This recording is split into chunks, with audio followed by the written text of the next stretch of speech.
Alors bonjour, donc aujourd'hui je vais vous présenter le dernier livre de Jonathan Coe qui s'intitule Le Royaume des Unis aux éditions Gallimard.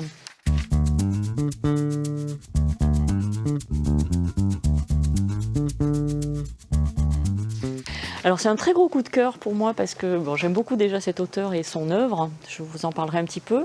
Donc là c'est un roman qui nous livre l'histoire de Mary Clark, fillette de 11 ans à la fin de la guerre et qui fête avec ses parents la fin de la guerre, le 8 mai 1945, la fin de la guerre d'Angleterre avec ses alliés, et donc qui font la fête, etc.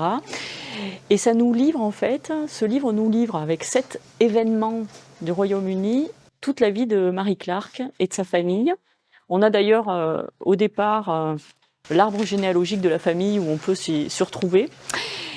Et alors c'est des événements comme donc la fin de la guerre, le couronnement d'Élisabeth II en 1953, 1968, la Coupe du Monde en Angleterre qu'ils ont évidemment gagné, enfin etc., etc., la mort de Diana, etc. Vous avez plein d'événements comme ça qui ont vraiment marqué l'histoire de l'Angleterre.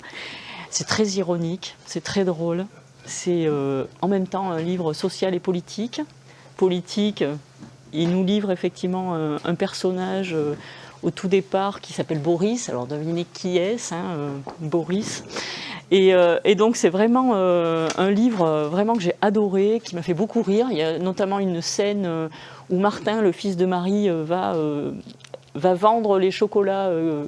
Il travaille chez Cadbury, l'usine Cadbury en Angleterre, et il va essayer de vendre le chocolat qui n'est pas 100% chocolat au Parlement européen, et il va essayer de défendre son chocolat. C'est une scène absolument très drôle et très hilarante, c'est très, très chouette. Je ne sais pas si vous connaissez son œuvre, en fait, il écrit ce genre de choses. Il avait écrit le précédent, c'était Le cœur de l'Angleterre, où il écrivait sur le Brexit. Et je pense que le Brexit, lui, il l'a un petit peu là. Il n'avait pas vraiment, je pense, voté pour ça. Et il a fait également une série sur Thatcher. Voilà, donc c'est vraiment, lui, c'est vraiment toute l'histoire de son pays qui passe à travers des personnages complètement hilarants et drôles, quoi. C'est vraiment, si vous le connaissez pas, c'est à lire absolument. Voilà, je vous le conseille. Merci beaucoup, à bientôt.